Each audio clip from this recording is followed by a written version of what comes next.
On a parfois le sentiment que l'argent est un sujet tabou pour les chrétiens catholiques. Peu de sujets ont suscité autant de controverses, autant de débats chargés d'ambiguïté et de contradictions, aussi entre sensibilités religieuses que celui des relations entre les chrétiens et l'argent. Aujourd'hui, la question des offrandes, dons et dîmes dans l'Église catholique sera au cœur de cette émission. Mesdames et messieurs, soyez les bienvenus. Marina Kwaku, l'assistée de la Radio Nationale Catholique, Jean-Jacques Adadé de Radio Espoir et moi-même, Myriam Roxane Eno, d'Ecclesia TV, avons le plaisir de recevoir pour vous sur ce plateau son Excellence, Monseigneur Ignace Bessi Dobo, archevêque métropolitain de Korogo, président de la Conférence des évêques catholiques de Côte d'Ivoire et président du conseil d'administration du Fonds national catholique. Bonjour Monseigneur. Bonjour. Merci de nous honorer par votre présence. Alors, nous commençons par la toute première question naturellement. Le rapport à Église-argent a bien souvent suscité des débats passionnés manifestant la difficulté à concilier l'esprit de pauvreté évangélique et les nécessités financières d'une institution complexe. Pour certaines personnes, la religion et l'argent ne font pas bon ménage. Comment pouvez-vous expliquer donc ce rapport Église-argent? Écoutez, je vais vous présenter un document que je pense les chrétiens devraient avoir lu depuis 2010, intitulé « L'argent dans la mission de l'Église en Côte d'Ivoire ». Je ne sais pas si vous l'avez eu entre les mains, mais c'est un document qui existe depuis 2010. Donc, oui, les évêques l'ont produit justement pour nous aider à avoir des rapports sains, des relations saines avec l'argent. Quelle est la place de l'argent dans la mission de l'Église en Côte d'Ivoire? Effectivement, on a l'impression que c'est un sujet tabou, un sujet à débat, alors qu'en réalité, il ne devrait pas en être ainsi. L'Église, dans son fonctionnement, a besoin d'argent et ça ne date pas d'aujourd'hui. Ça ne date pas d'aujourd'hui et ce document le rappelle bien, qui prend un peu la vie de la relation de l'homme avec Dieu depuis la Genèse jusqu'à l'Apocalypse pour montrer comment il est important d'avoir une relation saine avec l'argent. Donc ce document, je pense qu'il faut chercher à l'avoir. C'est vrai, il est assez vieux, mais si les chrétiens pensent qu'ils doivent l'avoir et qu'ils demandent, les évêques pourraient en faire une autre impression, parce qu'il y a déjà 11 ans de cela. Voilà. Très bien. Monseigneur, comment le paiement des dîmes, de la dîme et des offrandes peuvent aider les chrétiens à remercier Dieu? Oui, alors d'abord, il faut reconnaître que l'Église fonctionne à partir des dons.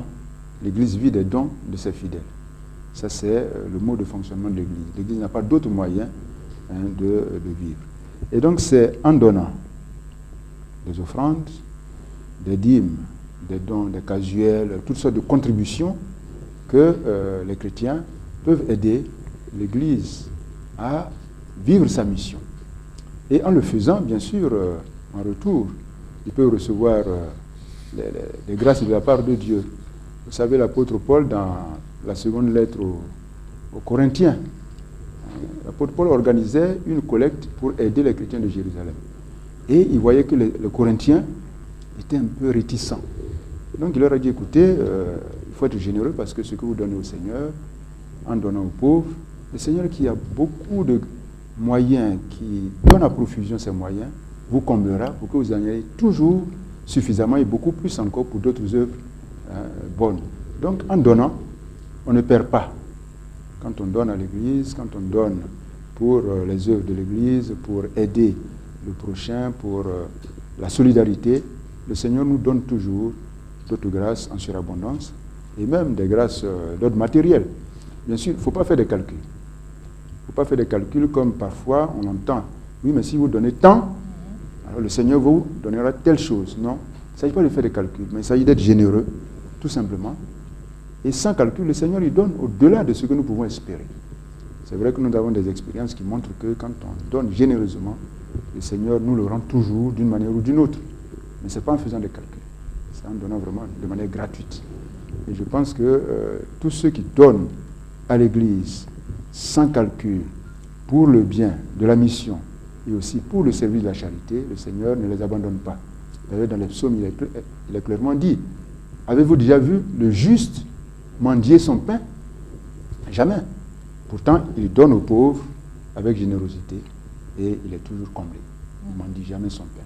Ceci pour dire que quand on donne, le Seigneur veille à ce que nous ne soyons jamais mendiants, nous en avons toujours suffisamment. Et nous avons des gens de certaines communautés, parfois des catholiques aussi, qui payent la dîme régulièrement.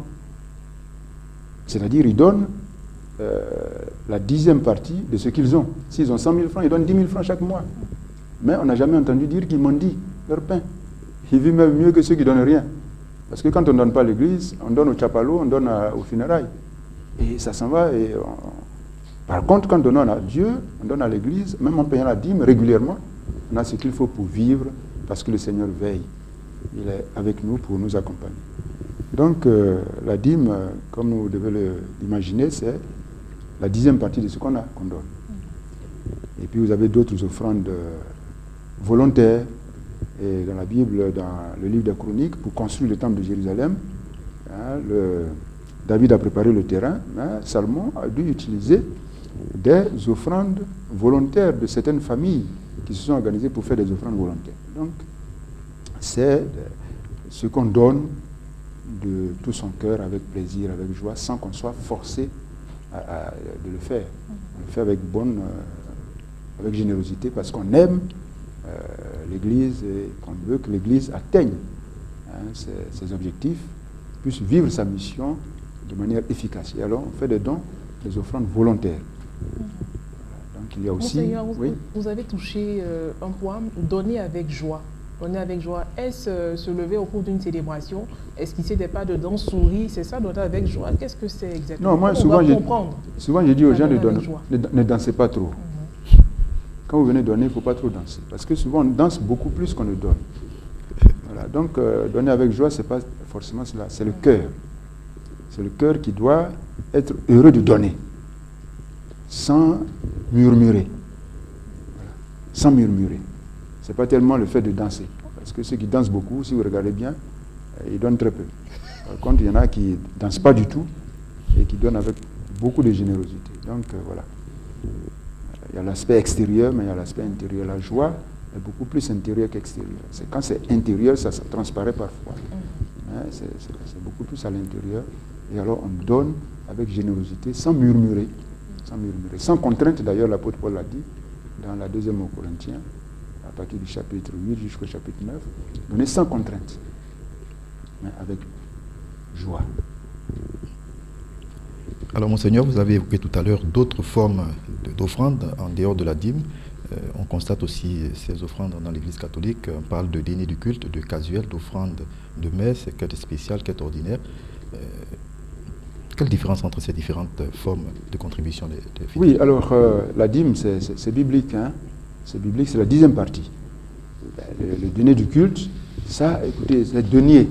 Denier, quand on dit qu'il faut donner un denier, déjà, ça, vous voyez, les termes sont significatifs. Quand on parle de dîme, mais la 10e partie de ce que tu as. Mais quand on dit denier, ça veut dire une piécette. Quand on dit un denier, là, c'est l'argent, c'est une piécette. Donc le denier du culte. Donc les pièces qu'on donne pour le culte. Et bien sûr, ça va être organisé dans l'église, de telle sorte que ça représente le 30e de ton salaire par an. C'est-à-dire en fait même le 1 jour sur 365, c'est ce que tu donnes. C'est-à-dire 1/365e, c'est ça que tu donnes. C'est-à-dire si tu as 365 000, tu donnes 1000 francs. Alors que la dîme, si tu as 365 000, tu donnes 36 000. C'est net. Et par mois. Et par mois. Alors que le dîner du culte, tu donnes un seul jour par an. Alors, il y a le casuel. Le casuel, ça c'est lié à des actes ponctuels que le prêtre pose dans l'église. Par exemple, tu fais un baptême, un mariage, tu célèbres la confirmation, les funérailles. Il y a un petit taux qui est fixé pour aider le prêtre qui fait ce rite-là. Donc, c'est le casuel qu'on paye. Ça aussi, on fixe, ça dépend des diocèses. Et puis, il y a... vous avez parlé de quoi encore, là? De quête spéciale, de quête oui, bon, ordinaire. la quête spéciale, ça c'est lié... Quête ordinaire, bon, le mot quête, vous voyez, c'est un terme que je n'aime pas beaucoup. Et je pense que le droit, aussi la liturgie aussi n'aime pas beaucoup, parce qu'on parle souvent d'offrande. Au moment de faire la quête, là, comme on dit, dans le missel, il est marqué, les chrétiens participent à l'Eucharistie par une offrande. Cette offrande sert aussi bien pour organiser la charité, mais aussi pour les besoins de l'Église. Donc c'est une offrande. Offrande ordinaire, parce que le mot offrande, ça montre qu'on s'offre. On s'offre avant d'offrir. On s'offre soi-même à l'Église, à Dieu. Et alors on offre ce qu'on a pour que l'Église marche. Et de toutes donc, ces offrandes, l'offrande ordinaire, c'est pour aussi bien le culte que pour les besoins de l'Église et les besoins de la charité. Maintenant, l'offrande spéciale, ça, écoutez, le droit canon aussi le prévoit. Il peut y avoir des nécessités qui demandent qu'une offrande spéciale soit organisée, mais avec la permission de l'évêque. C'est-à-dire, on ne se lève pas comme ça pour faire une offrande spéciale. Si on pense que sur notre paroisse, nous devons construire quelque chose avec l'accord de l'évêque, parce que normalement, le prêtre ne se lève pas comme ça pour construire à tort et à travers sur une paroisse. Il faut que l'évêque soit informé, qu'il donne son accord. Et alors, si c'est nécessaire de faire une offrande spéciale, l'évêque doit donner son accord spécialement. Donc, logiquement, on ne devait pas avoir tous les dimanches une offrande spéciale, puisque chaque fois, il faut demander la permission de l'évêque. Ça devient un peu contraignant. Donc, c'est des offrandes qui existent, prévues par le Code de droit canonique, pour des besoins particuliers de la vie de l'Église. Donc, voilà. Et tout cela pour permettre à l'Église d'avoir des moyens pour réaliser sa mission. Y a-t-il une offrande que les chrétiens doivent considérer comme la plus importante entre dîmes, dédés du culte, casuel et les autres que vous avez cités? L'offrande. Écoutez, à la messe, obligatoirement, il y a cette offrande.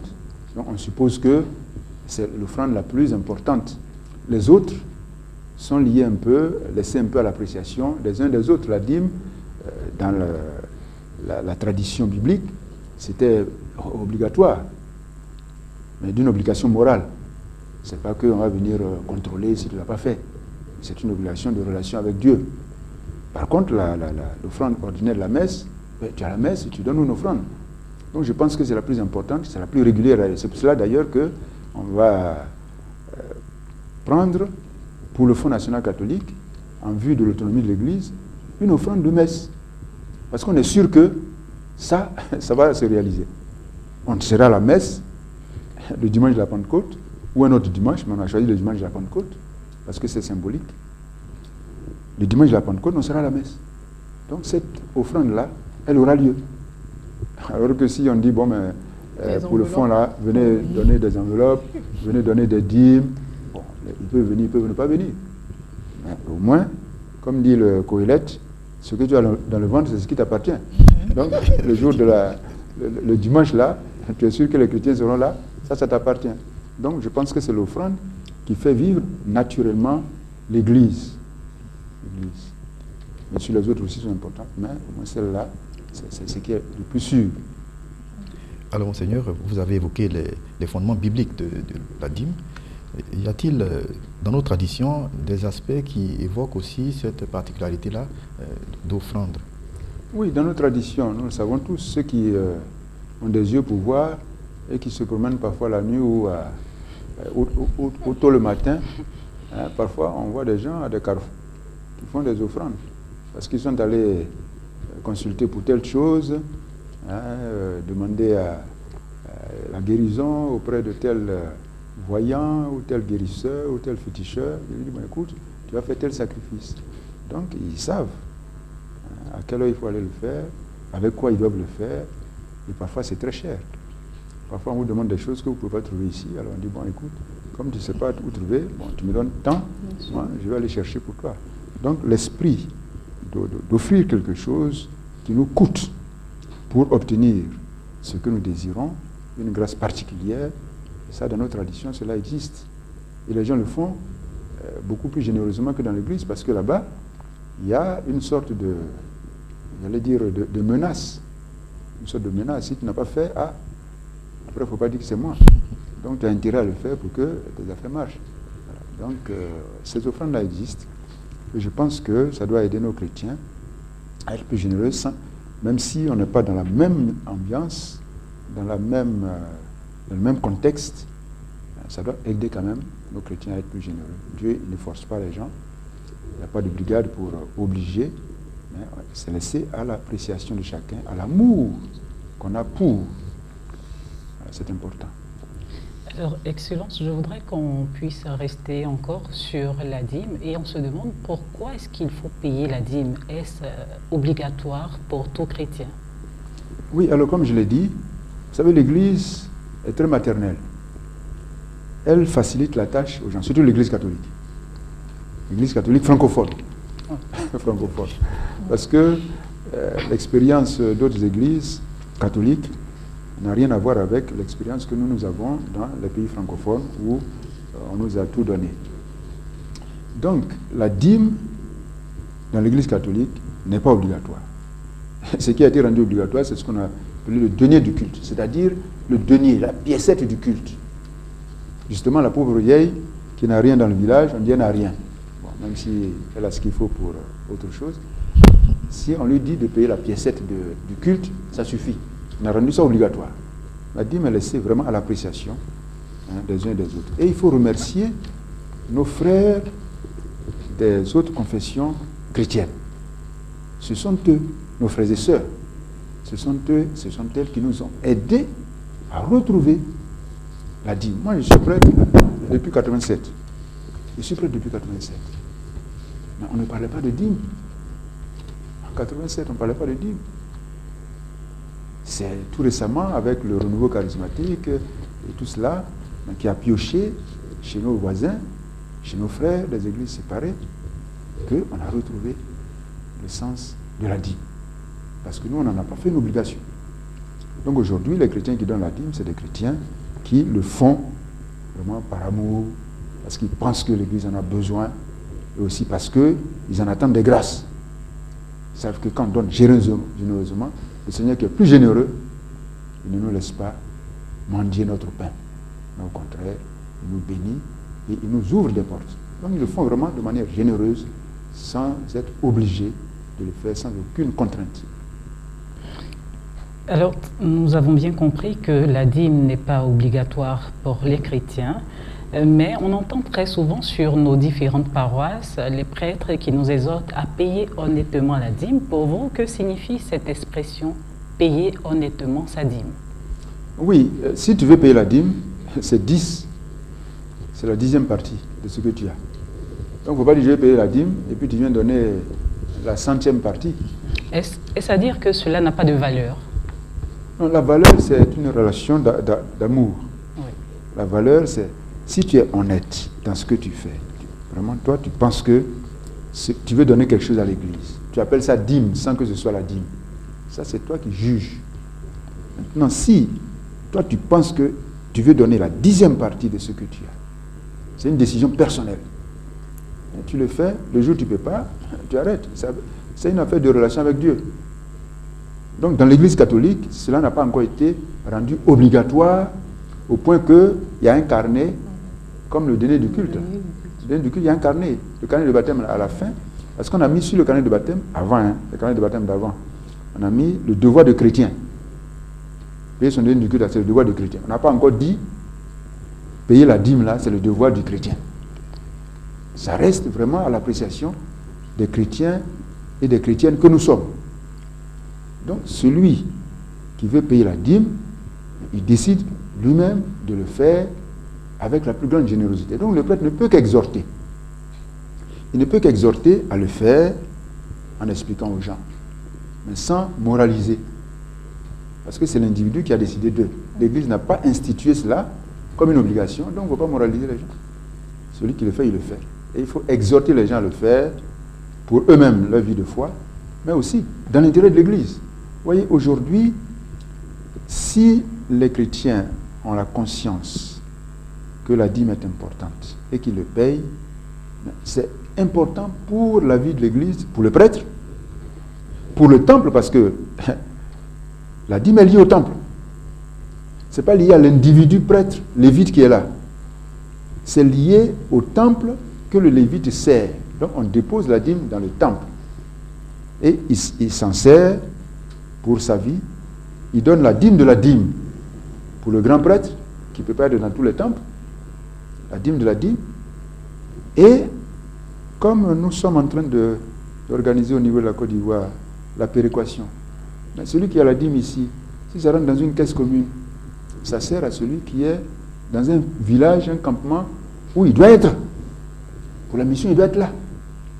Il faut quelqu'un là. Mais il n'a pas la dîme là-bas. Donc ça peut lui servir. Parce qu'autrement, ça devient un peu déshonnête. Si moi je suis dans une paroisse où il y a plein de gens qui donnent beaucoup de dîmes, je vis comme un grand Richard, et pour l'Église, ça ne passe pas.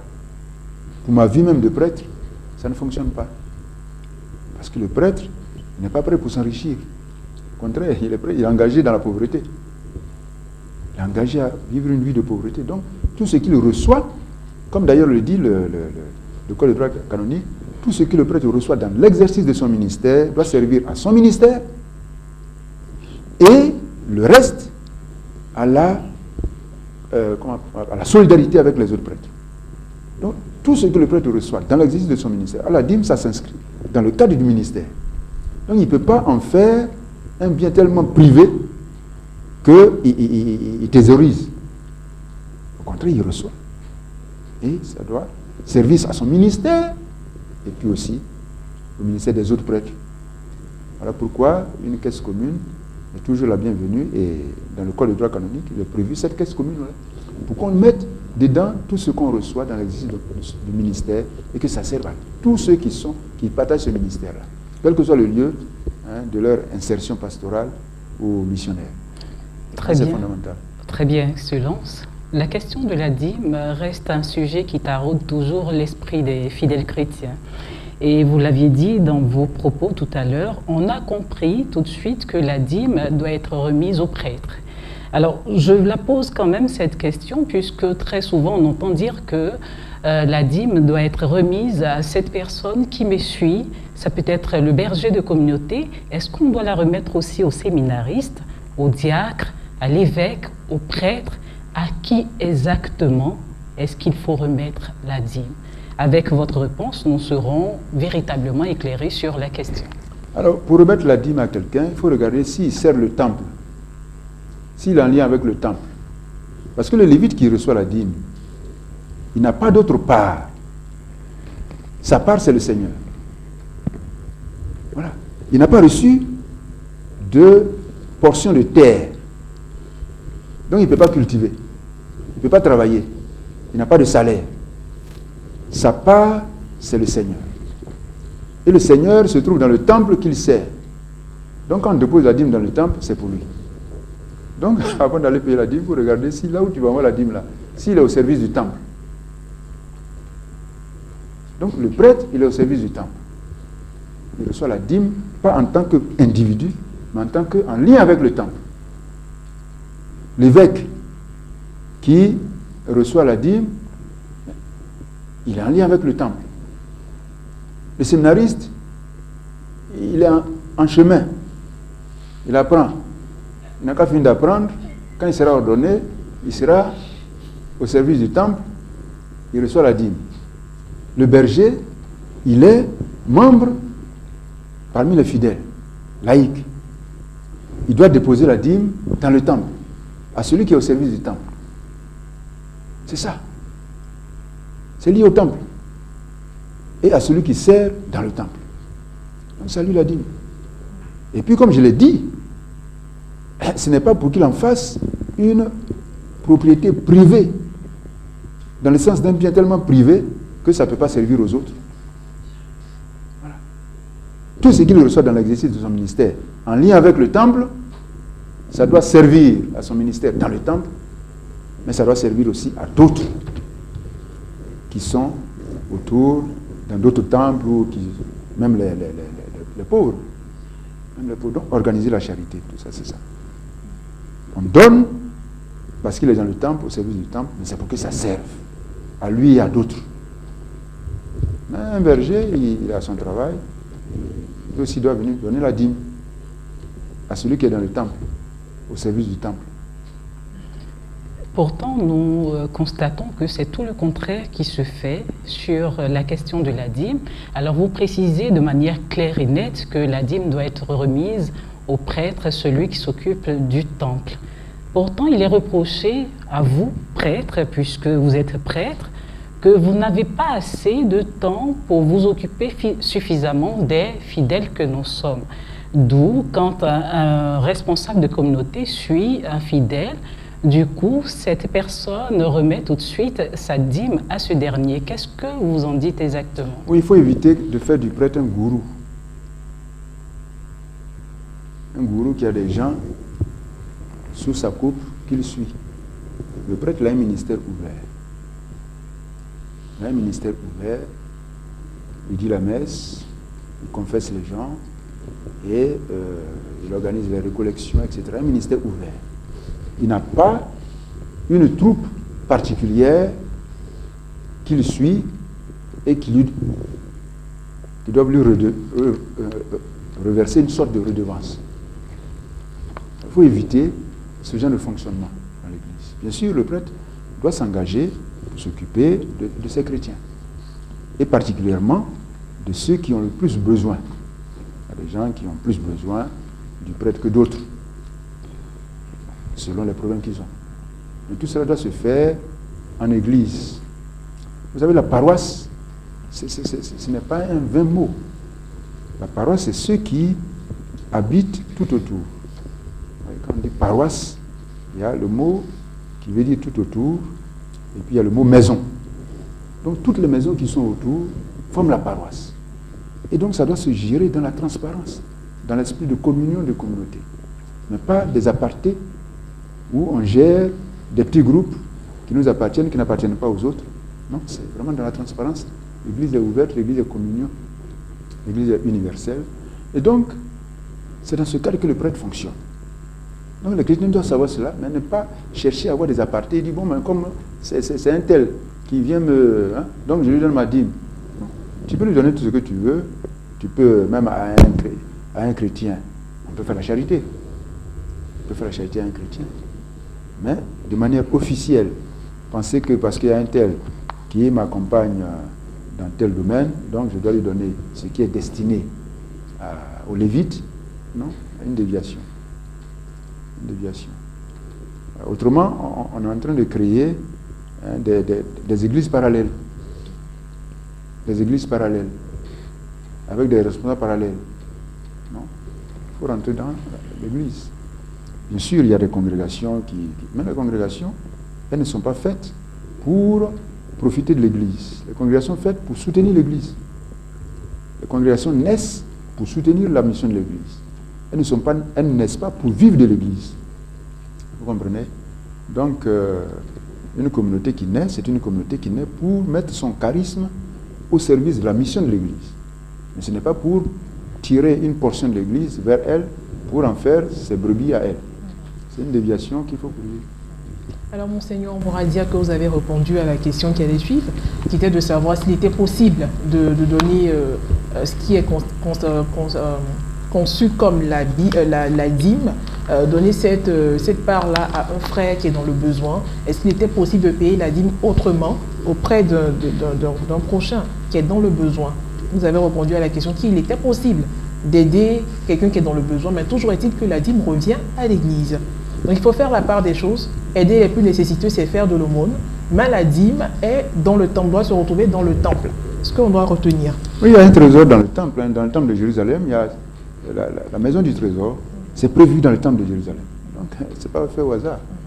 Pour qu'on aille déposer les offrandes volontaires, mais particulièrement la dîme, dans le temple. Il y a la maison, la salle du trésor. C'est prévu. Nombreux sont ces chrétiens qui sont dans cette tendance du donnant-donnant. Quelquefois, on se demande quelle est la grâce qui est rattaché aux différents types, aux différentes formes d'offrandes que nous faisons dans l'Église. Il y a plus de joie à donner qu'à recevoir, dit l'apôtre Paul au responsable qu'il avait réuni autour de lui à Milet. Donc, il y a plus de joie à donner qu'à recevoir. La plus grande grâce, c'est de donner. Quand tu donnes, il y a plus de joie qu'à recevoir. Donc, on donne sans attendre quelque chose en retour. Maintenant, le Seigneur, il est plus malin que nous. Vous comprenez? Jésus a donné sa vie et il a envoyé ses apôtres. Il a dit, vous avez reçu gratuitement, donnez gratuitement. Mais ceux qui ont reçu des dons, des biens de la part de Dieu, ils donnent généreusement. Maintenant, sans calcul, sans attendre de recevoir en retour. Le Seigneur, lui, il est plus généreux que nous. Il nous comble au-delà de nos espérances. Et en général, quand on donne sans calculer, vous savez, un verre qui est plein, vous ne pouvez plus mettre de l'eau. Mais s'il est vide, on peut le remplir. Il en est de même pour nos poches. Tant que nous gardons nos biens qui remplissent nos poches, on ne peut plus en mettre. Mais si nous vidons nos poches, on peut en mettre. Et c'est comme ça que le Seigneur fonctionne avec nous parfois. Souvent, nous avons des choses, il y a des gens qui nous sollicitent, on ne veut pas donner. Mais quand on donne, on se rend compte que dès qu'on a vidé, le Seigneur, il remplit pour qu'on puisse donner de nouveau. Parce que s'il sait qu'on est généreux, alors il passe par nous pour donner. Et le Saint curé d'Ars, dont vous connaissez un peu l'histoire, mais c'est ça. Combien de richesses sont passées entre ses mains. Mais c'était une sorte de passage. Ça rentre et ça sort. Il reçoit, il donne. Et combien il en a reçu? Mais tant s'il gardait pour lui, il n'aurait jamais rien reçu d'autre. Mais le Seigneur qui voit tout et qui organise tout, contrairement à ce que nous croyons, quand nous donnons, il donne et puis ça s'en va. Donc c'est un peu cela. Celui qui donne, il reçoit. Mais pas pour garder, pour donner toujours. Parce que le Seigneur passe par lui pour faire son œuvre. Monseigneur, en quoi la dîme est-elle plus un principe de foi qu'une question de finance? Oui, la dîme, il faut avoir la foi. Pour être sûr qu'en prenant 10 de sang pour donner à quelqu'un, je pourrais vivre. Ça veut dire qu'on compte sur Dieu. Celui qui paie la dîme, il compte sur Dieu pour sa vie, d'abord. Donc il est généreux. Il est généreux, il sait que le Seigneur pourvoit. Et on n'a jamais entendu dire, on n'a jamais vu un juste mendier son pain. C'est la foi. Le juste qui donne aux pauvres, à pleine main il donne aux pauvres. Le Seigneur s'occupe de lui. C'est vraiment la foi. Voilà. Beaucoup plus qu'une affaire d'avoir beaucoup d'argent. Il y en a qui ont beaucoup d'argent, mais qui ne vont pas enlever même un millième pour vous donner. Et puis il y en a qui ont très peu, mais qui vont prendre 10 sur ce qu'ils ont pour donner. C'est vraiment une question de foi et en la providence que Dieu est là. Il veille au grain, il s'occupe de ses enfants. Donc quand on partage, le Seigneur fait le reste. Donc vous avez raison. C'est beaucoup plus une affaire de foi que d'argent. Parce que même les autres dons, c'est pareil. Dans l'Église, ceux qui donnent le plus, ce n'est pas ceux qui ont plus d'argent que les autres. C'est ceux qui ont la foi, qui aiment l'Église et qui donnent généreusement. Monseigneur, l'offrande à Dieu est une éducation spirituelle, mais aussi une éducation matérielle.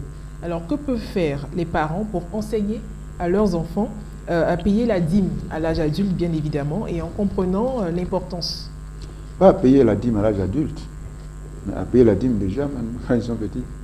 Vous voyez, il y a une église que je fréquente beaucoup, c'est l'église en Allemagne. Ben, écoutez, du 1er janvier jusqu'au 18 janvier, l'enfant a sa petite caisse où il met ses petits jetons. Et au 18 janvier, il casse. Et ça fait la Sainte Enfance pour les enfants du monde entier. C'est une éducation. Mais l'enfant, il reçoit 10 francs. Mais il apprend à mettre 1 franc pour partager. Donc la dîme, il apprend déjà à payer la dîme. Donc c'est l'éducation. Mais ça suppose que les parents eux-mêmes, ils sont suffisamment formés à cela, éduqués à cela, et ils le font naturellement, sans rechigner, sans murmurer, sans bavarder, sans grogner. Alors l'enfant aussi apprend à donner. Vous voyez, j'ai une paroissienne quand j'étais curé, alors qui me racontait que sa petite fille, vous voyez que le curé parlait trop d'argent parce qu'on avait le projet de la cathédrale, donc on s'en donnait à cœur joie. Et la petite fille disait à sa tante, ah oui, mais le curé là toujours parle d'argent, qu'est-ce qu'il fait avec l'argent? Donc la maman lui dit, écoute toi, ton travail c'est de donner. Ce qu'il fait avec ça, c'est son affaire avec Dieu.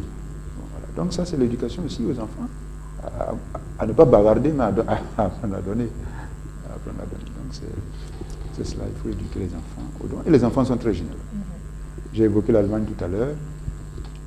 Devenu évêque, j'ai, au cours d'un pèlerinage, j'ai sensibilisé les gens à partir de... Donc sur une paroisse, j'ai sensibilisé les gens à partir de l'exemple que je venais de prendre de l'Allemagne.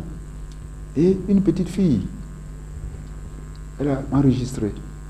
Mais après, elle n'a pas laissé son grand-père tranquille.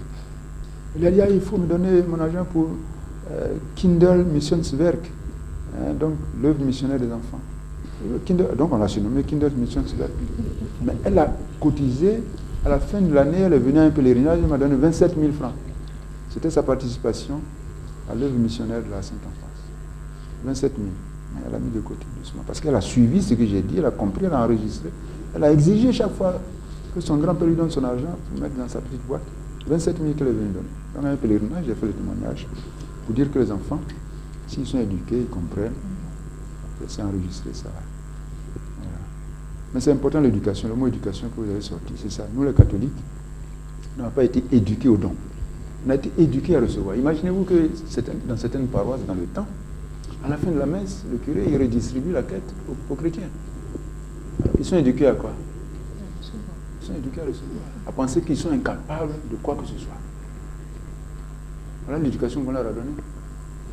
Donc il faut maintenant les éduquer à se prendre en main et savoir qu'ils ont ce qu'il faut pour vivre. Et s'ils n'ont pas, ils doivent travailler pour l'avoir et donner. C'est une éducation. Monseigneur, autre forme d'offrande dont on n'a pas encore parlé, les dons et les legs. L'Église catholique en Côte d'Ivoire a 125 ans. Au cours de cette histoire-là, centenaire, que représente la proportion des dons et des legs? Est-ce encore une réalité dans l'Église aujourd'hui? Ça, écoutez, moi j'ai été évêque de Katula, je suis évêque de Korogo. Je n'ai jamais entendu parler de legs. Bon, je ne sais pas s'il y a d'autres diocèses où il y a ça. Mais ça, c'est aussi la relation avec l'Église. Pas avec le prêtre. Parce que souvent on regarde le prêtre. Il gère mal, il fait ceci. Non, il faut regarder l'Église. Quelle est ma relation avec l'Église? Ça veut dire aussi quelle est ma relation avec le Christ. Si je suis né de nouveau dans le Christ, et que j'aime le Christ, et que j'aime l'Église, quelle est ma relation? Vous voyez, moi, je n'ai pas encore cette expérience de legs. À Katula, pendant 17 ans, je n'ai pas vu ça. À Korogo, bon, je viens d'arriver. Mais Monseigneur, dans l'Église en Côte d'Ivoire, y a-t-il des chrétiens qui ont offert des terrains ou des maisons pour servir de presbytère ou d'église dans Oui, alors là, ça me permet diocèses, par exemple. Ça me permet de... Parce que je sais dans un diocèse dont j'étais le nom, une personne, après avoir eu des problèmes de terrain et tout ça, son prêtre, par la prière, il a dit, mais la personne a donné près d'1 milliard pour la construction d'une église. Bon, donc ça existe. Mais ce n'est pas toujours connu. Pour retourner en Allemagne, moi j'ai eu comme bienfaitrice, si on peut ainsi parler, quelqu'un qui me soutenait dans ma mission. Mais cette personne, elle a reçu l'héritage de son mari. Et les deux allaient dans un monastère pour leur messe, pour la prière. Et ils ont dit, dans leur, le mari il a fait son testament, tant que la dame vit, c'est bien, lui appartient. Mais le jour n'est plus, ça va au monastère. Donc ils ont été habitués à cela. Bon, c'est lié aussi au fait que bon, ils n'ont pas d'enfants et tout ça. Et l'église a été tout pour eux.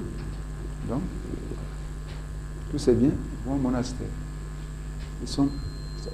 Alors, je lorgnais un peu pour voir si on pouvait modifier un peu le testament. Pour que lui d'envoyer au monastère, on dit bon, que ça aille au décès de Katula. Malheureusement, c'était un testament que tu ne pouvais pas modifier. Nous pouvons modifier. Donc, pour dire que, ici, certainement qu'il y a quelques pratiques dans certains diocèses, mais ce n'est pas forcément connu. Et ce que je viens de donner comme exemple, c'est un diocèse, parce que j'ai entendu parler, où vraiment la personne a donné près d'1 milliard pour cette église-là, parce qu'elle se sent liée à cette église, ce diocèse. Pour ceux qui voudraient éventuellement faire ces dons et ces legs, y a-t-il une procédure particulière? La première procédure, c'est de rentrer en contact avec l'évêque. Si c'est au niveau diocésain, on va faire la première procédure, la première marche à gravir, c'est d'approcher l'évêque. Et après, tout va se dérouler. Le droit prévoit les legs dans l'église. Donc, vous savez, rien n'est laissé au hasard. Mais la première démarche dans l'église, quand on ne sait pas, c'est on approche l'évêque.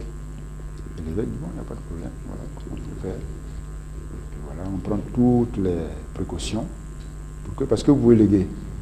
Et puis après, les enfants disent, ah, mais nous, on ne se reconnaît pas là-dedans, et il peut y avoir des problèmes. Donc, il faut s'entourer de toutes les précautions pour éviter qu'il y ait des remises en cause, comme dans nos villages, où on donne un terrain à l'église, et puis après, les enfants viennent et disent, ah, non, le papa, il n'a pas tenu compte de nous, il faut nous rétrocéder un petit lopin de terre. Mais il faut s'entourer de toutes les précautions. Mais l'église peut voir tout ça. Monseigneur, parlons de la demande de messe, l'intention de messe. Quel est le sens de cette offrande-là? Alors, l'intention de messe, vous savez, il y a eu des rumeurs que on va supprimer l'argent qu'on donne pour les intentions de messe, il faut prier pour les gens, effectivement. La messe n'a pas de prix. La messe n'a pas de prix. Mais celui qui dit la messe a un prix. Le prêtre. Vous savez, dans l'église, petit à petit, il faut travailler à ce que la rémunération du prêtre ne soit pas liée aux honoraires de messe. Parce que les gens peuvent demander la messe ou ne pas demander. Ils peuvent demander la messe ou ne pas demander. Donc, lier la rémunération du prêtre uniquement aux messes, c'est envoyer le prêtre à l'abattoir. C'est tellement clair que dans certaines paroisses, les gens, dans le mois, ils demandent une seule messe. Si ça doit être sa rémunération, il est vraiment, j'allais dire, abandonné à lui-même. Donc il faut sortir des honoraires de messe. Mais il se trouve que aujourd'hui, dans nos pays, les jeunes églises, les offrandes de messe restent l'unique moyen de rémunérer les prêtres. Donc on fixe un taux. On fixe un taux pour que le chrétien qui vient demander la messe, il donne ça pour le prêtre qui va dire cette messe. C'est sa manière de participer à la prise en charge du prêtre par l'Église. Quand tu viens, tu demandes la messe et que tu donnes l'argent, tu dis je veux participer à l'effort que l'Église fait pour prendre en charge ses ministres. C'est pour ça que tu payes. Sinon, il n'y a pas de prix. Et même il est prévu dans le fonctionnement de l'Église, dans le droit, que si quelqu'un ne peut pas payer ce qui est prévu, le prêtre le sait, il sait que telle personne n'a pas les moyens, mais a une intention particulière qui lui tient à cœur. Mais le prêtre peut dire la messe, même si c'est 5 francs, il donne. Le prêtre prend. Donc, la messe n'a pas de prix. Mais celui qui vient demander, compris particulièrement, qu'on applique la messe à son intention particulière, cette personne-là est prête à participer avec l'Église à la prise en charge du prêtre qui célèbre. C'est pour ça qu'on fixe un taux, mais qui est toujours indicatif. L'Église donne toujours ce qui est minimal. La somme minimale. Quand on dit 3 000 francs, c'est-à-dire c'est le minimum. Celui qui veut donner 10 000 francs pour une messe, il donne. Celui qui donne 100 000 francs, 1 million pour une messe, il peut le faire. C'est toujours indicatif. On donne la plus petite somme pour que tout le monde puisse le faire, et puis à chacun, selon sa relation avec l'Église, de faire plus. Et même, il peut arriver que quand il y a un rassemblement, les chrétiens peuvent dire, bon écoutez, nous allons donner chacun 3 000 francs, 3 000 francs, 3 000 francs, mais c'est une messe collective. Ça, c'est la volonté des chrétiens. En ce moment-là, la messe est considérée comme une messe unique, et tout ce qu'ils ont collecté, c'est pour le célébrant, mais bien sûr, dans la gestion diocésaine des messes. Donc les chrétiens peuvent décider comme ça. Mais ça, c'est leur volonté. Mais c'est pas le prêtre, c'est pas au prêtre de dire, ah non, non, non, il y a eu 1000 personnes, tout ce qu'ils ont collecté là, je considère que c'est une messe. Non. Ça, c'est la volonté expresse des chrétiens. C'est les chrétiens qui doivent décider ça. Ils disent, bon, écoute, mon père, on a un rassemblement, tout ce qu'on va dire là, pour nous, c'est une seule messe pour toi. Ça, c'est eux qui décident. Mais ce n'est pas au prêtre de dire, bon, mais je rassemble 4000 personnes, donc je considère que la messe qui est dite là, tout ce qu'ils ont donné là, c'est une seule intention. Non. S'ils ont donné, ils sont 4000, s'ils ont donné 4 millions, tu dois diviser par 3000 pour trouver le nombre de messes. Et tu dois célébrer après. Voilà. Donc le montant de messes, c'est indicatif et ça permet à l'Église de prendre en charge le prêtre, pour ne pas dire les prêtres, qui sont au service de l'Eucharistie. Pour le ministère central, la célébration de l'Eucharistie, pour le salut du monde. Alors, Monseigneur, au-delà de l'aspect rémunération du prêtre, celui qui demande la messe attend une grâce particulière, de sorte que parfois, quand les intentions ne sont pas lues ou qu'il n'a pas entendu son nom ou son intention, il se plaint. A-t-on raison de se plaindre quand on n'a pas entendu son nom? C'est-à-dire que la messe n'a pas été dite pour la personne qui l'a demandé.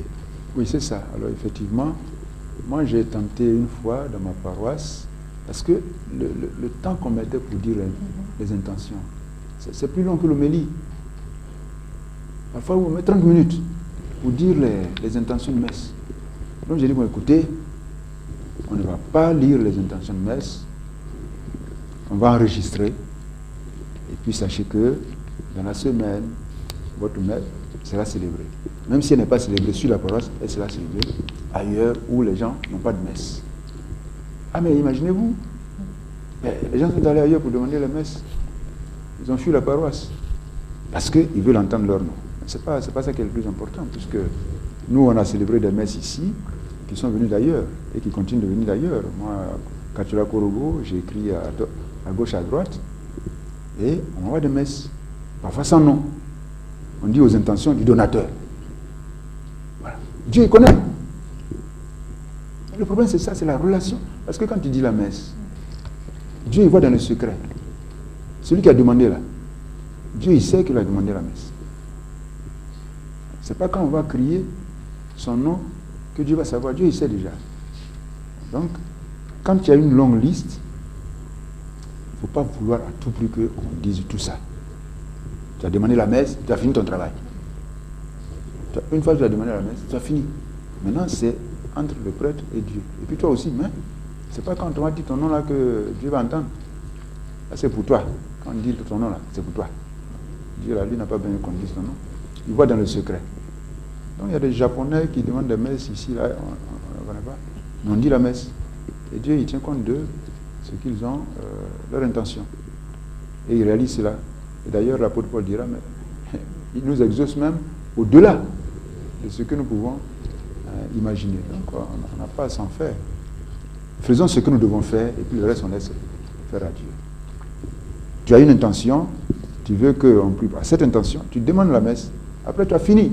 Tu as entendu le nom, tu n'as pas entendu le nom, toi tu sais que tu as demandé la messe, Dieu il s'occupe du reste. Autre chose, Monseigneur, la demande de messe est passée de 2000 francs à 3000 francs. Qu'est-ce qui a justifié cette augmentation? Oui, vous savez, l'Église, elle est très lente. C'est une bonne chose, mais parfois c'est pas bon. Moi je suis presque à 34 ans. Pendant 33 ans, on était à 2000 francs. Entre-temps, le prix du pain, en 30 ans, est passé de 25 francs à combien maintenant? 150 francs. 150 francs la baguette. Vous voyez? Donc, c'est pas normal. On demande au prêtre qui est rémunéré sur la base, pour le moment, des intentions de messe, de vivre avec un montant qui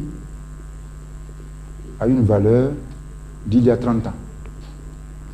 C'est-à-dire tout ce qu'il pouvait acheter il y a 30 ans, avec le même montant, si on doit diviser, il faut diviser par 30. C'est-à-dire les 2000 francs d'il y a 30 ans, aujourd'hui, 2000 francs divisé par 30, ça fait 0, quelque chose. Donc, on demande à quelqu'un de vivre avec une valeur monétaire d'il y a 30 ans. Donc, on a dit non. Il faut augmenter. On aurait même pu augmenter plus parce que nous sommes en contact avec d'autres églises. Hein. Je ne dirai pas le nom de cette église, mais en 30 ans de sacerdoce, le taux fixé pour les messes a changé au moins 4 fois. C'est-à-dire en 30 ans. Voilà. Quand il y avait le franc, c'était 8 francs. Quand ils sont passés à l'euro, ils sont arrivés à 17 francs. Donc ça veut dire que c'est passé du simple, ça a doublé même de 200% ou 400% si on veut faire le calcul. Mais nous, on est resté à 2000 francs pendant 30 ans. Donc on a dit non, il faut augmenter un peu. Pas tellement parce que la messe coûte 2000 francs, 3000 francs, non. Parce que pour le ministre dont on veut prendre en compte la vie, les choses ont changé. Aujourd'hui, Excellence, l'Église fait des progrès relatifs à la transparence financière pour permettre aux chrétiens d'être à un bon niveau d'information concernant les bilans financiers sur les paroisses. Dans les diocèses, mais les plaintes sont incessantes. Certains reprochent aux responsables religieux de détourner les fonds récoltés pour la vie de l'Église en vue d'un usage personnel. Aussi, les sollicitations financières dans l'Église, estimées nombreuses, engendrent très souvent des murmures de la part des chrétiens. Selon vous, Excellence, pourquoi l'Église est-elle critiquée avec virulence lorsqu'il est question d'argent? Mais c'est très catholique. C'est très catholique. Ah bon? Oui, c'est très catholique. Ça va vous choquer, mais c'est très catholique. J'étais avec un responsable d'une église sœur. Et justement, on échangeait sur l'argent parce que moi aussi, j'ai une malédiction. Quand j'ouvre la bouche, je vous parler d'argent. Donc on échangeait autour de questions d'argent et je disais, ah, mais vraiment chez nous, les gens se plaignent parce qu'il y a des détournements, ils accusent les prêtres. Il dit, mais chez nous, nous détournons sans miséricorde. Il a dit, chez nous, nous détournons sans miséricorde. Quand il dit chez nous, ce n'est pas eux forcément les pasteurs, parce que chez eux, la gestion, parfois, est entre les mains des laïcs. Parfois, les pasteurs ne voient rien du tout. Donc, il dit, mais chez nous, nous détournons sans miséricorde. Mais ce pasteur de cette église-là, les gens donnent là-bas beaucoup plus que nous. Vous voyez, malgré les détournements sans miséricorde. Je n'encourage pas les détournements. Mais c'est pour vous dire que c'est très catholique de murmurer autour de l'argent et de la gestion. C'est très catholique, mais c'est aussi bon. C'est un signe qu'on cherche une gestion bonne, transparente. Ça, c'est normal. Mais ça ne doit pas conditionner notre générosité. Ça ne doit pas conditionner notre générosité. Nous donnons à l'Église pour son fonctionnement. Il faut continuer à donner. Il ne faut pas regarder le nez du prêtre ou des laïcs qui gèrent pour dire, ah, mais comme ça, de tout le monde, moi je ne donne plus. Non, ça c'est très catholique. Il faut donner. Et puis faire en sorte que la gestion soit transparente. Mais en même temps, j'ose dire que vous voyez, à regarder de près, ceux qui murmurent, ce n'est pas les plus généreux. Ceux qui donnent et puis on détourne là, ils continuent à donner. Hein. C'est ceux qui ne donnent pas là qui murmurent. Et ça, je le dis d'expérience. Je suis arrivé sur une paroisse, comme curé, il y avait une opération qui avait été menée pour la future cathédrale. Non, il y avait une contribution qui avait été, une souscription qui avait été organisée. Et bon, ça n'a pas donné grand-chose, mais les gens ne savent pas, ils pensent que ça donnait des millions. Donc, il n'y a pas eu un début des travaux. J'arrive, je veux remettre au goût du jour les souscriptions. Les gens ont dit non, on a donné l'argent, on n'a rien vu. Alors, j'ai fouillé les archives, j'ai retrouvé la liste des donateurs et je me suis rendu compte que quand j'ai lancé les souscriptions, c'est les mêmes qui avaient donné auparavant, qui sont venus encore pour souscrire. Vous voyez, ça avait donné 3 millions avant. Mais c'est la liste là.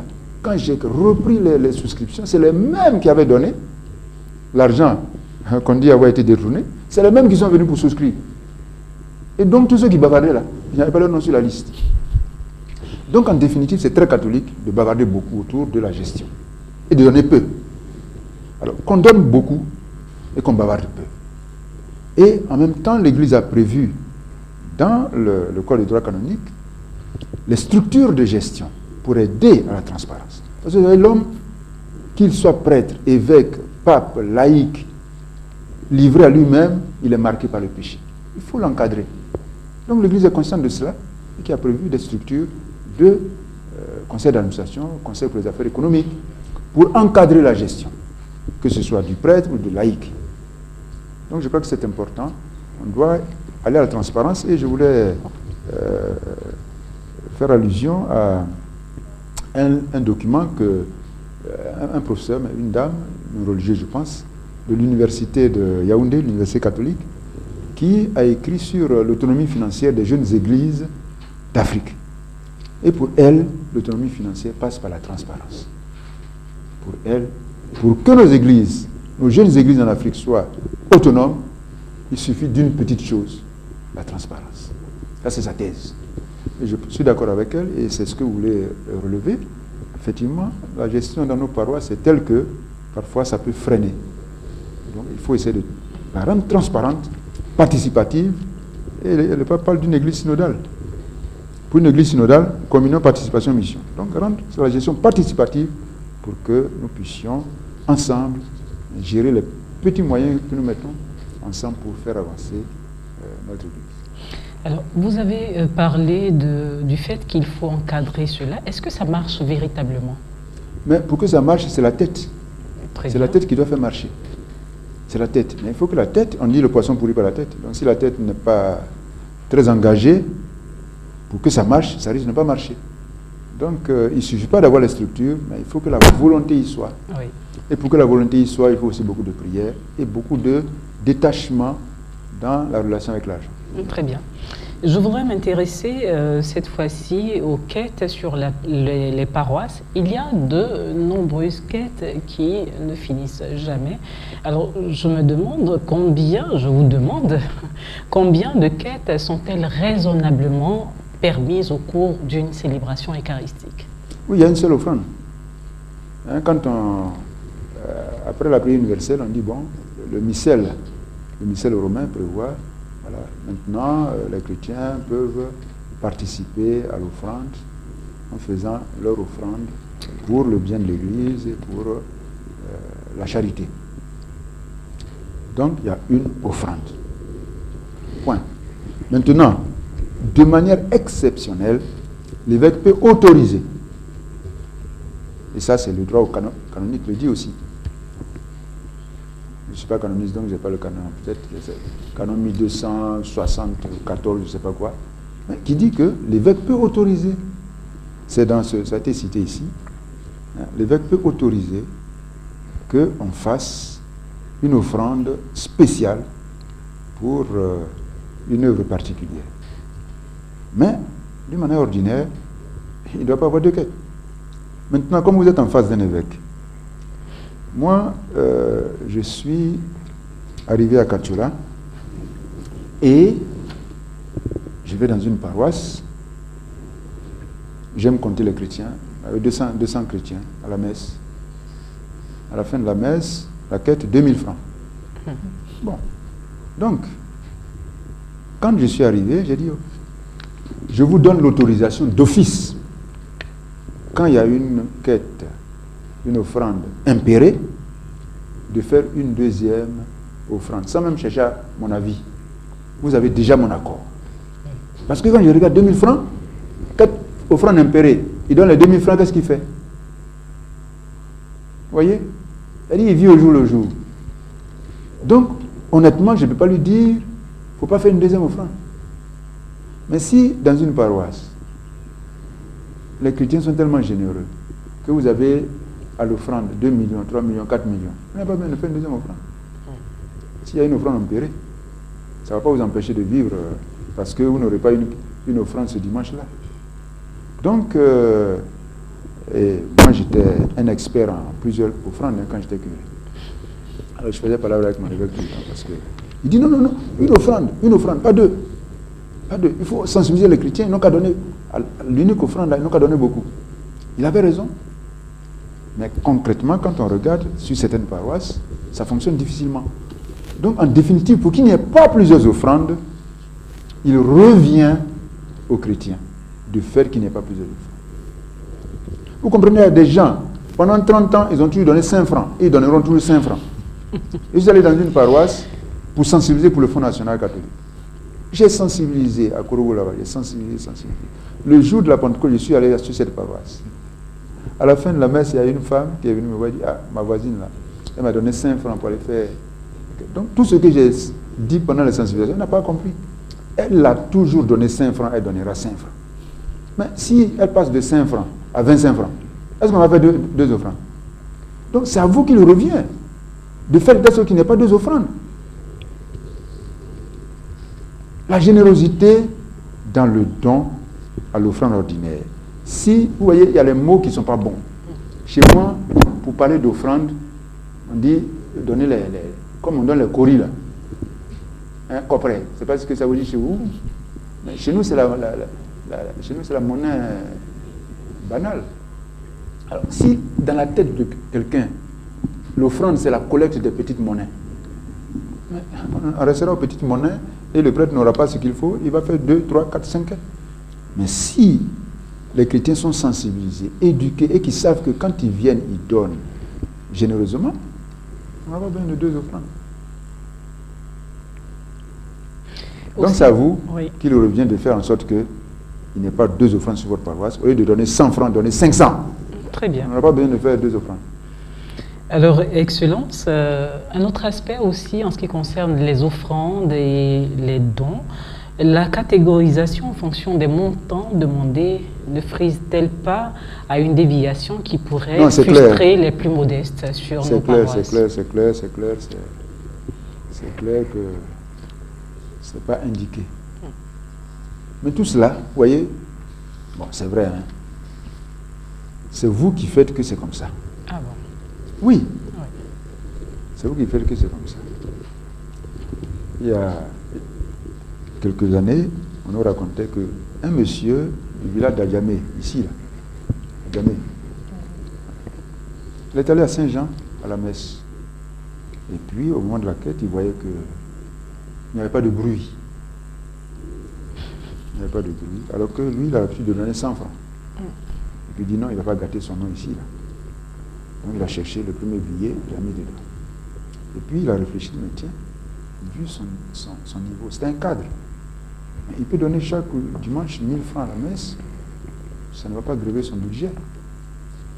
Et du coup, il a changé de mentalité. Du fait qu'il était à Djamé, il pense qu'il va donner 100 francs. Vous comprenez? J'ai perdu un peu votre question. Là. Alors, je demandais, est-ce que le fait de catégoriser les montants... Voilà, ça c'est une déviation. Oui. C'est une déviation. Il ne faut pas le faire. Il ne faut pas le faire. Les gens doivent donner généreusement. Il faut les sensibiliser pour qu'ils donnent généreusement. Parce que quand on fait comme ça, vous savez, parfois, j'ai été surpris, parce que moi j'en ai fait, hein, mais il ne faut pas imiter les mauvais curés comme moi, je l'ai été. Alors, parfois vous dites, bon, voilà, maintenant, on va passer à ceux qui peuvent donner 1000 francs. Et puis vous vous rendez compte que les gens viennent, ils donnent 5 000, ils donnent 10 000. Justement parce qu'ils ne veulent pas qu'on sache. Vous voyez, ils sont assis, quand on dit de venir donner 100 000, ils ne viennent pas. Mais quand on dit de venir donner 1000 francs, ils viennent et ils donnent 10 billets de 10 000. Ça veut dire que ce n'est pas une bonne chose. Mais je reviens encore pour dire, si celui qui vient donner, au moment où on dit 1000 francs, il vient donner 100 000, si naturellement dans la quête, il donne ça, on n'a pas besoin de faire tout ce cinéma-là. Parce que c'est un peu une mise en scène, hein, liée aussi à l'ambiance des donateurs. Donc soyons généreux pour notre Église, et vous verrez, peut-être même dans certaines diocèses, on ne fait pas d'offrande à la messe là. On ne fait pas quête. Parce que les gens sont habitués à donner des papiers, l'argent en papier là, chèque. Ils donnent chèque au curé, hein, les gens viennent donner, ils font des dons. Si bien que ils n'ont même pas la nécessité de promener panier. Hein? Donc apprenons à donner. On ne va pas mourir parce qu'on donne à l'église. Mais on va mourir si on donne au chapalo. Si on donne à chose, maison. Ça, on va mourir, parce que ça tue. Tu donnes ton argent à boisson, tu tues. Tu meurs de ça. Mais si tu donnes à l'église, tu ne vas pas mourir. Donc, soit en général l'église et puis... Seigneur, on aura plutôt la longévité. On aura la vie. Le Seigneur va nous combler. Parce qu'on va aider nos médias à bien marcher. Pour nous évangéliser. Pour nous évangéliser. Et vraiment, je voudrais profiter, puisque j'ai évoqué médias, parce que c'est important, c'est fondamental dans l'évangélisation. Voilà RNC avec notre sœur Marina. Voilà Radio Espoir avec notre frère Jean-Jacques. Voilà Ecclesia TV avec Myriam. Mais c'est des structures qui ont besoin de moyens importants pour que l'évangile arrive, avec le canal maintenant, arrive à travers le monde entier. Mais les chrétiens ne vont pas rester là à attendre qu'on vienne leur demander pardon pour qu'ils donnent. Venez donner généreusement. Donnez généreusement pour les médias. Voilà, c'est tout ce qu'on vous demande. Et vous n'allez pas mourir. Mais si vous donnez tout ça là au vin, vous allez mourir. Parce que le vin va vous tuer. Alors, Monseigneur, que proposez-vous pour motiver ces chrétiens qui sont résignés à ne plus participer à la vie économique de l'Église par expérience, par mauvaise expérience, et qui disent cette phrase que vous avez certainement entendue, moi je fais l'offrande et plus de deuxième quête ou de quête de construction ou toute autre forme de quête de ce genre? Oui, ça c'est une décision. C'est une décision de quelqu'un qui est un peu déçu. Mais on dit découragement n'est pas ivoirien. Moi j'ai dit tout à l'heure, il y a quelqu'un qui a dit... nous, on détourne avec sans miséricorde. Mais là-bas, les gens donnent. Généreusement, ils font fête de moisson et tout ça. Vous voyez, dans mon village, quand on fait des charités, là, dans le temps, les gens, ils ont 1 million, ils vont danser du matin jusqu'au soir. Mais dans le même village, nos frères, là, quand ils font fête de moisson, c'est 23 millions. Mais là-bas, on détourne avec sans miséricorde. Mais les gens donnent. Donc, je pense que ces frères ont raison. Ils sont déçus. Mais justement, il ne faut pas rester à côté déçu, mais il faut voir comment ta déception peut t'aider à t'impliquer dans la vie de l'Église, dans la vie de ta paroisse pour aider. Parce que tu te retires, mais est-ce que la situation est corrigée? Il faut chercher à corriger.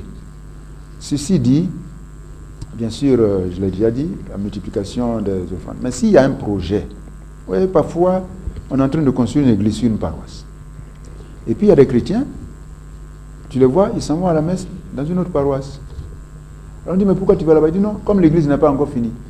Mais qui va construire? Tout simplement pour construire l'église, il faut faire des offrandes. Moi, je prends l'exemple d'une paroisse qui s'ouvre à Korougou, dans un quartier qu'on appelle Cocody, parce qu'il y a Cocody là-bas aussi. Ils n'ont pas les mêmes moyens qu'ici, mais il y a Cocody là-bas. L'église commence.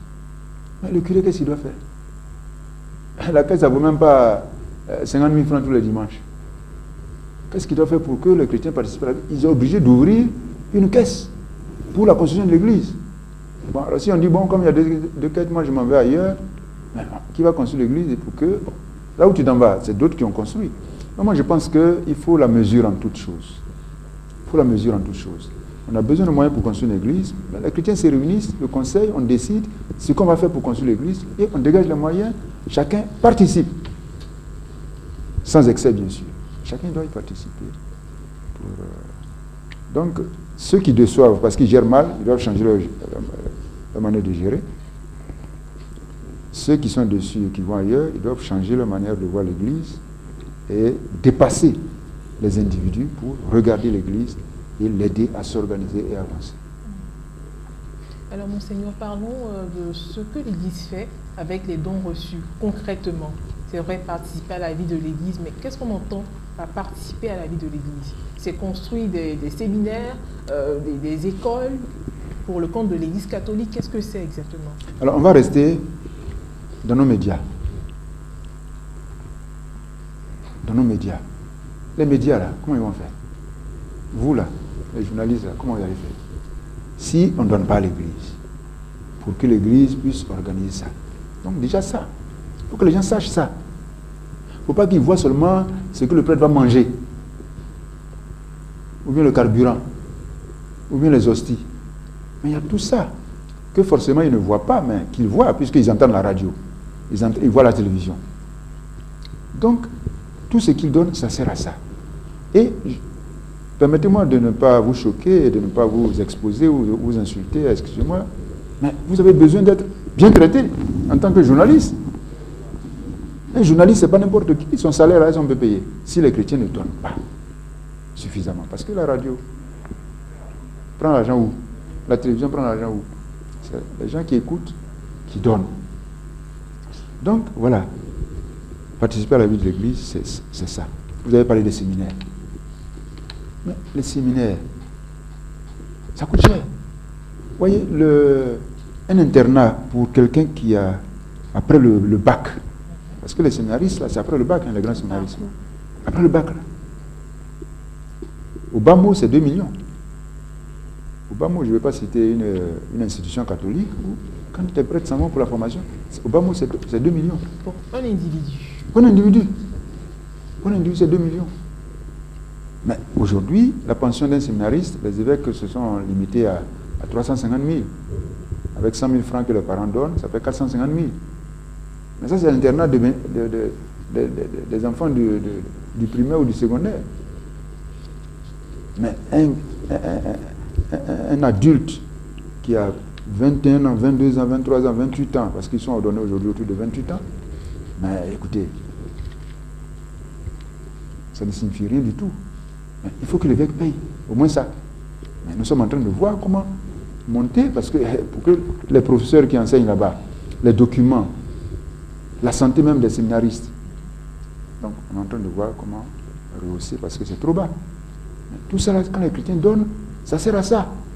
C'est vrai qu'on ne vient pas toujours pour leur dire, ah voilà, telle chose, telle chose. Mais c'est ça. Sans compter les prêtres qui doivent aller dans les villages. Et je suis heureux que dans certains diocèses, les prêtres qui sont dans les zones rurales sont mieux traités que ceux qui sont en ville. Parce qu'ils doivent faire de la route, carburant, en moto, sous la pluie, sous le soleil. Ils arrivent là-bas. Parfois les chrétiens ne sont pas là, ils ne sont pas au champ. Mais tout ça, il faut les accompagner. Tout ça, c'est les chrétiens qui doivent le faire. Donc je pense que souvent, nous ne parlons pas suffisamment de ces choses et les gens pensent que vraiment, on donne l'argent là, c'est pour rien. Non, c'est pour beaucoup de choses et ce n'est même pas assez. Ce n'est même pas assez pour le moment. Un jour, ce sera assez, mais pour le moment, ce n'est pas assez. Alors, Monseigneur, nous l'avons dit à l'entame de l'émission, vous êtes le président du conseil d'administration du Fonds national catholique, initié à l'unanimité par nos pères archevêques et évêques ivoiriens. Alors, c'est considéré aujourd'hui comme la clé de l'autonomisation financière de l'Église. Quel a été l'impact du Fonds national catholique sur les chrétiens catholiques depuis le lancement de cette initiative? Moi, je pense que ça donnait une zone d'esprit d'interdépendance. Je crois que le Fonds national catholique, c'est que le Fonds national catholique a pu provoquer dans la mentalité catholique, c'est que le chrétien d'ici est lié au chrétien de là-bas. Le chrétien des grandes paroisses est lié aux chrétiens des petites paroisses. Et les gens, quand on a commencé la sensibilisation pour le Fonds national catholique, ils ont été sensibles à ça. Ils sont sensibles à l'esprit de solidarité que le Fonds national catholique est en train de provoquer, de créer dans l'Église catholique. Je crois que ça, ne serait-ce que ça, on devrait en être heureux. Le Fonds national catholique a permis à chaque chrétien, quel que soit le lieu où il est, de se sentir solidaire d'un autre catholique. Et je crois que c'est important. Comme d'ailleurs le pagne national catholique a créé aussi cette mentalité. On se sent vraiment liés les uns aux autres. Qu'on ait beaucoup de moyens, qu'on ait peu de moyens, on met tout cela ensemble pour que, ensemble, de manière solidaire, nous allions à l'autonomie. Et je crois que ça, c'est fondamental. Et donc ça crée aussi la mentalité de donner. Je crois que ça a amélioré la générosité de nos chrétiens. Parce qu'avant, bon, chacun donne comme il peut, mais on dit, bon, il faut donner, si tu n'as rien donné, c'est 500. À Korogo, dans un village, si tu n'as rien donné, c'est 500. Donc ça crée aussi une mentalité de donateur, où les gens qui ont l'habitude de donner 5 francs, même si parfois ils trichent avec le Fonds national, ils continuent à donner 10 francs, personne ne voit. Mais je pense que ça crée une sorte de communion, d'interdépendance, de lien, de solidarité entre les catholiques, quel que soit le lieu où ils se trouvent. Et puis aussi, ça développe en même temps l'amour du don généreux pour l'Église. Monseigneur, pour éclairer chaque chrétien sur le sens de la contribution au Fonds national catholique, vous avez écrit un manuel. Et vous avez également pris part aux productions télévisées, radiophoniques. Aujourd'hui, que prévoyez-vous comme autre stratégie en vue de pousser le fidèle à mieux s'impliquer dans la question de contribution du Fonds national catholique? Bon, autre stratégie, je ne sais pas, mais nous avons eu une réunion il n'y a pas longtemps. Là, ce qui est ressorti, c'est que les évêques avaient demandé qu'il y ait une sorte de... quelqu'un qui soit chargé du marketing, communication marketing, pour justement vendre, j'allais dire, le Fonds national catholique, dans le sens de communiquer autour de cette réalité pour plus de connaissances de la part des chrétiens. Parce que là, l'équipe qui s'en occupe aujourd'hui, bon, ils ne sont pas nombreux, ils font beaucoup de choses en même temps. Et donc, vraiment dégager une structure qui s'occupe du marketing, communication autour du fonds. Et donc, les laïcs qui ont été associés au conseil d'administration sont en train de travailler sur la question. Alors, Monseigneur, pour terminer, à moins que mes confrères aient d'autres questions à poser à Monseigneur. D'accord. La toute dernière question est à vous poser. Comment le chrétien doit-il s'approprier aujourd'hui la question des différentes formes d'offrande dans l'Église? Oui, moi votre mot de fin également. Je pense que le chrétien doit aimer son Église et doit savoir que son Église a besoin de lui pour sa mission. Je crois que c'est ça. Pendant longtemps, les catholiques ont pensé que l'Église n'avait pas besoin de lui sur le plan financier. Mais aujourd'hui, je crois que le chrétien doit changer de mentalité. Il doit changer de mentalité et savoir que l'Église a besoin de lui sur le plan financier pour atteindre ses objectifs sur le plan de l'annonce de l'Évangile. Donc, un changement total de mentalité qui ira bien sûr au changement de la manière de donner. L'amour de l'Église induira le soutien de l'Église, tout en évitant l'amour de l'argent. Parce que l'amour de l'argent, ce n'est pas une bonne chose. L'argent sert, mais il ne faut pas aimer l'argent pour l'argent. Il ne faut pas se mettre au service de l'argent. Il faut utiliser l'argent pour le service de Dieu, de l'Église, en aimant l'Église, en aimant les missionnaires, en aimant ceux qui sont chargés de conduire l'Église, et en aimant aussi ses frères, parce que l'argent qu'on donne dans l'Église, c'est aussi pour la charité. Parce que c'est aussi pour la charité. C'est pas pour rien, il y a les caritas sur les paroisses, c'est pas pour remplir des fiches. C'est de prendre en compte la vie de ceux qui n'en peuvent pas, de ceux qui sont limités. Donc, aimer l'Église, aimer ses frères et sœurs et donner généreusement pour le service de tous. Parce que nous sommes dans une Église qui se veut communion autonome, mais pas pour contempler son autonomie, mais pour le service de tous. Une Église communion autonome au service de tous. Bien. Merci Monseigneur. Merci d'avoir accepté de faire la lumière sur toutes ces ambiguïtés, ces contradictions qu'on entend ça et là à travers votre participation à cette émission. Et voilà, chers téléspectateurs, nous espérons qu'à notre niveau, chers téléspectateurs, chers auditeurs également, nous espérons qu'à notre niveau, nous avons essayé de faire le tour de la question.